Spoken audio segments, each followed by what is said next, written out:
Hello viewers, আসসালামু আলাইকুম ওয়া রাহমাতুল্লাহ। আমি আজকের ভিডিওতে আপনাদেরকে দেখানোর চেষ্টা করব কিভাবে আপনারা ওটিপি ছাড়াই আপনি আপনার ফেসবুক আইডিটি লগইন করতে পারবেন।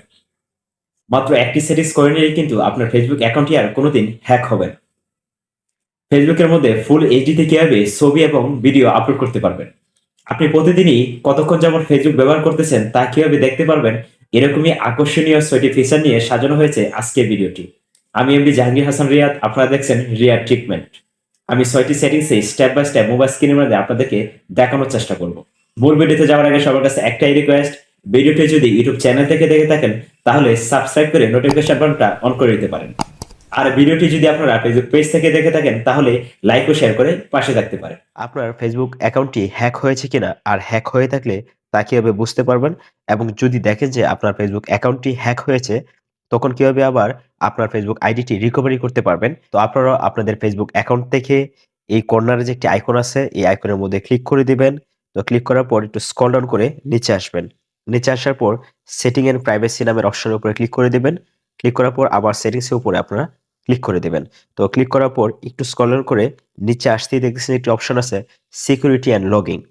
এই সিকিউরিটি অ্যান্ড লগইন অপশনের উপর আপনারা ক্লিক করে দিবেন। তো ক্লিক করার পর এই যে এখানে একটি অপশন দেখতেছেন যে লেখা আছে where you are logged in. এই জায়গার মধ্যে এই যে সি অল লেখা আছে এই সি অল এর উপর আপনারা ক্লিক করে দিবেন। এখান থেকে কিন্তু আপনারা দেখতে পারবেন যে এই পর্যন্ত আপনার এই ফেসবুক আইডিটি কোন, কোন ফোনে লগইন হইছে।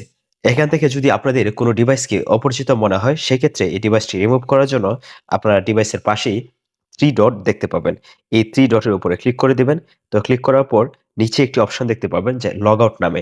এই লগ আউট নামের অপশনের উপরে আপনারা ক্লিক করে দিবেন। ক্লিক করা মাত্রই কিন্তু ডিভাইসটি লগ আউট হয়ে যাবে। টু স্টেপ ভেরিফিকেশন, এই টু স্টেপ ভেরিফিকেশনটা যদি আপনারা করে রাখেন তাহলে কিন্তু নাম্বার এবং পাসওয়ার্ড জানা সত্ত্বেও কেউ কিন্তু আপনার আইডিটি লগ ইন করতে পারবে না। কারণ নাম্বার এবং পাসওয়ার্ড দিয়ে যখন আপনার আইডিটি লগ ইন করতে যাবে তখন কিন্তু একটি ওটিপি কোড চাওয়া হবে। সেই ওটিপি কোডটি না দিতে পারলে কিন্তু আপনার আইডিটি আর লগ ইন করতে পারবে না। এই সেটিংসটা করার জন্য আপনি আপনার ফেসবুক অ্যাকাউন্ট থেকে চলে যাবেন সেটিংস এন্ড প্রাইভেসি নামক অপশনে। সেটিংস এন্ড প্রাইভেসি নামক অপশন থেকে আবার সেটিংস এ ক্লিক করে দিবেন। তো সেটিংস এ ক্লিক করার পর স্ক্রল ডাউন করে নিচে আসবেন। নিচে আসার পর আরেকটি অপশন দেখতে পাবেন সিকিউরিটি অ্যান্ড লগইন নামে। এই সিকিউরিটি অ্যান্ড লগইন নামে অপশনের উপর আপনারা ক্লিক করে দিবেন। ক্লিক করার পর আরেকটু নিচে আসতেই দেখতেছেন যে এখানে লেখা আছে ইউজ টু ফ্যাক্টর অথেন্টিফিকেশন। এই অপশনের উপর আপনারা ক্লিক করে দিবেন। তো ক্লিক করার পর এখানে ৩ টা অপশন দেখতেছেন। ৩ টার মধ্যে ২ নাম্বার একটি অপশন আছে যে টেক্সট এসএমএস। এই টেক্সট এসএমএস এ আপনারা সিলেক্ট করে দিবেন। সিলেক্ট করে এই কন্টিনিউ তে ক্লিক করে দিবেন। তো ক্লিক করার পর আপনারা এখানে একটি মোবাইল নাম্বার দিয়ে দিবেন। যে মোবাইল নাম্বারটি দিয়ে আপনারা ভেরিফিকেশনটা করতে চাচ্ছেন। এই জায়গায় যে নাম্বারটি দিয়ে আপনারা ভেরিফিকেশনটা করবেন সেটা অবশ্যই আপনারা অ্যাক্টিভ নাম্বারটি দেওয়ার চেষ্টা করবেন। কারণ যখন আপনি নাম্বার এবং পাসওয়ার্ড দিয়ে আপনি আপনার অ্যাকাউন্টে প্রবেশ করতে যাবেন তখন কিন্তু একটি ভেরিফিকেশন কোড চাওয়া হবে। সেই ভেরিফিকেশনটি কোডটা কিন্তু এখানে যে নাম্বারটা দিয়ে আপনারা ভেরিফিকেশন করবেন সেই নাম্বারে চলে যাবে। কিন্তু আপনারা যদি এই ভেরিফিকেশন কোডটি না দিতে পারেন তখন কিন্তু নাম্বার এবং পাসওয়ার্ড দেওয়া সত্ত্বেও আপনার অ্যাকাউন্টটি আর লগইন করতে পারবেন না। তো আমি এখানে একটি নাম্বার দিয়ে দিলাম। নাম্বার দিয়ে কনফার্মে ক্লিক করে দিতেছি। এখন এই জায়গায় আপনি আপনার ফেসবুক অ্যাকাউন্টের পাসওয়ার্ডটি দিয়ে দিবেন। আমি আমার ফেসবুক অ্যাকাউন্টের পাসওয়ার্ডটি দিয়ে দিতেছি। পাসওয়ার্ডটি দিয়ে আপনারা এই কন্টিনিউ বাটনে ক্লিক করে দিবেন। আপনি আপনার ফেসবুকের পাসওয়ার্ডটি দেওয়ার পর আপনি যে নাম্বারটা দিয়ে ভেরিফিকেশনটা করতে চাচ্ছেন সেই নাম্বারে একটি কোড যাবে। সেই কোডটা কিন্তু এখানে দিয়ে দিতে হবে। এই জায়গায় কোডটি দেওয়া হয়ে গেলে আপনারা কন্টিনিউ বাটনে ক্লিক করে দিবেন। এখন কিন্তু টু ফ্যাক্টর অথেন্টিফিকেশনটা কমপ্লিট হয়ে গেছে। তো নিচে দেখতেছে ডাউন অপশন, এই ডাউন অপশনে ক্লিক করে দিবেন। এই টু ফ্যাক্টর অথেন্টিফিকেশনটা কমপ্লিট করার পর আপনার ফেসবুক নাম্বার এবং পাসওয়ার্ড যদি জেনেও ফেলে তখনও কিন্তু আর আপনার এই অ্যাকাউন্টটি লগইন করতে পারবে না। মানে আপনার ফেসবুক অ্যাকাউন্টটি আর কখনো হ্যাক হবে না। যে সিম বা নাম্বারটা দিয়ে আপনারা টু স্টেপ ভেরিফিকেশনটা করেছেন সেই নাম্বারটা যদি আপনাদের কোনো কারণে হারিয়ে যায় সেই ক্ষেত্রে আমার দেখানো পদ্ধতির মাধ্যমে আপনারা ওটিপি বাহির করে আপনার ফেসবুক আইডিটি কিন্তু লগ ইন করতে পারবেন। মানে যে নাম্বারটি দিয়ে আপনারা অথেন্টিকেশন করেছিলেন মানে ভেরিফিকেশন করেছিলেন সেই নাম্বারটা যদি হারিয়ে যায় সেক্ষেত্রে আপনার ফেসবুক অ্যাকাউন্ট থেকে চলে যাবেন সেটিংস এন্ড প্রাইভেসি নামক অপশনে। সেটিংস এন্ড প্রাইভেসি নামক অপশনের উপরে ক্লিক করার পর সেটিংস অপশনের উপরে ক্লিক করে দিবেন। ক্লিক করে একটু স্ক্রল ডাউন করে আপনারা নিচে আসবেন। নিচে আসতে সিকিউরিটি এন্ড লগইন নামের অপশনের উপর আপনারা ক্লিক করে দিবেন। তো ক্লিক করার পর নিচে একটি অপশন দেখতেছেন যে ইউজ টু ফ্যাক্টর অথেন্টিকেশন, এটার উপরে ক্লিক করে দিবেন। তো ক্লিক করার পর আবার একটু নিচে আসবেন।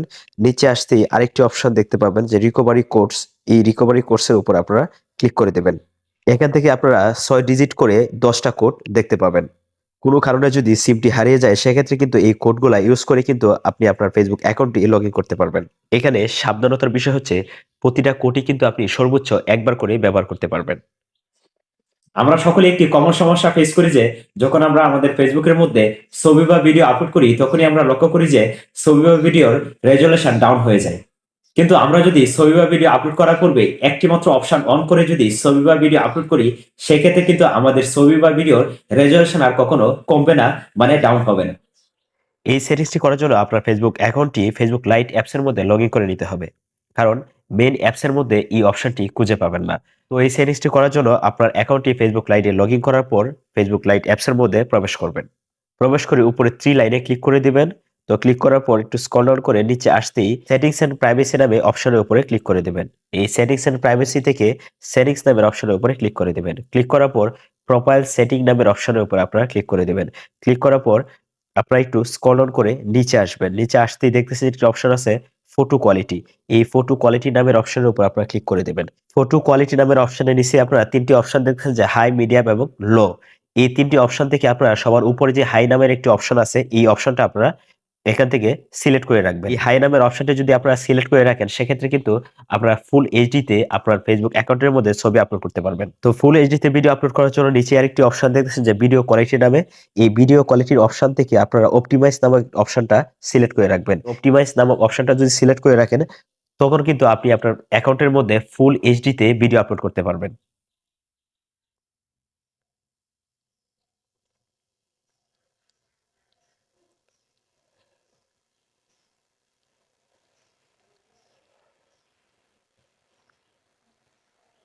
5 নাম্বার সেটিংসটা হচ্ছে বেনিস এসএমএস অথবা সিক্রেট কনভারসেশন।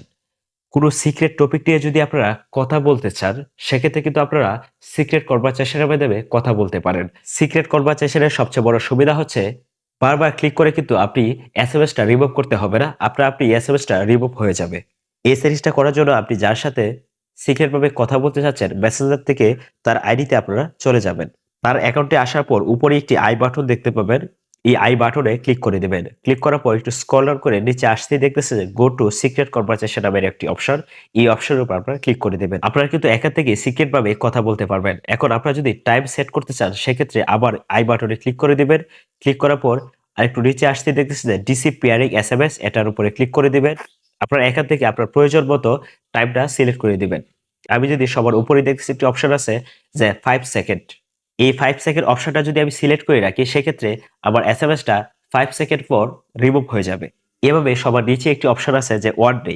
এই ওয়ান ডে অপশনটা যদি আপনি সিলেক্ট করে রাখেন সেক্ষেত্রে আপনার এসএমএসটা একদিন পর রিমুভ হয়ে যাবে। আপনাদেরকে দেখানোর জন্য আমি 5 সেকেন্ডে সিলেক্ট করে এরো বাটনে আমি ক্লিক করে দিতেছি। ক্লিক করে এখন থেকে যদি আমি কোনো এসএমএস করি সেক্ষেত্রে কিন্তু 5 সেকেন্ডের মধ্যেই এসএমএসটা রিমুভ হয়ে যাবে।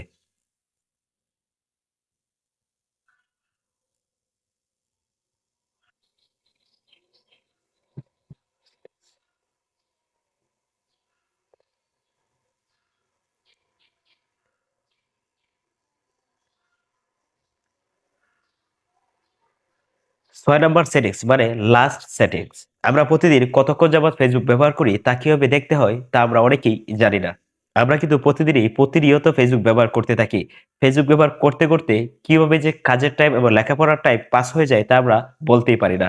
কিন্তু আপনারা যদি দেখতে পারেন যে প্রতিদিন কি পরিমাণ ফেসবুক ব্যবহার করতেছেন তখন কিন্তু সময় বাঁচানোর স্বার্থে আপনি ফেসবুক ব্যবহারের পরিমাণটা একটু কমাতে পারবেন। আপনি প্রতিদিন কতক্ষণ যাবত ফেসবুক ব্যবহার করতেছেন তা দেখার জন্য এই যে উপরে একটি কর্নারে আইকন আছে, এই কর্নারে আইকনের উপরে ক্লিক করে দিবেন। ক্লিক করার পর একটু স্ক্রল ডাউন করে নিচে আসবেন। নিচে আসার পর প্রাইভেসি এন্ড সেটিং নামের অপশনের উপর আপনারা ক্লিক করে দিবেন। ক্লিক করার পর আরেকটি অপশন দেখতে পাবেন যে ইউর টাইম অন ফেসবুক। এই অপশনের উপর আপনারা ক্লিক করে দিবেন। ক্লিক করার পর কিন্তু আপনারা এখান থেকেই দেখতে পারবেন যে আপনি কতক্ষণ যাবত ফেসবুক ব্যবহার করতেছেন। প্রথমে একটি অপশন দেখতেছেন যে সি ইউর টাইম লেখা আছে, এই সি টাইমের উপর আপনারা ক্লিক করে দিবেন। এই যে দেখেন আপনারা এখান থেকে কিন্তু প্রতিদিন কতক্ষণ যাবত ফেসবুক ব্যবহার করতেছেন এবং এভারেজে আপনি এই সপ্তাহের মধ্যে কতটুকু যাবত ফেসবুক ব্যবহার করেন এই সবকিছু কিন্তু আপনি এখান থেকে দেখতে পাবেন গ্রাফ সহকারে। আজকে ভিডিওটি এই পর্যন্তই। ভিডিওটি কেমন লাগলো কমেন্টে জানাতে পারেন আপনার মতামত। যদি ভিডিওটি ভালো লেগে থাকে তাহলে অবশ্যই সাবস্ক্রাইব করে নোটিফিকেশন বাটনটা অন করে দিতে পারেন।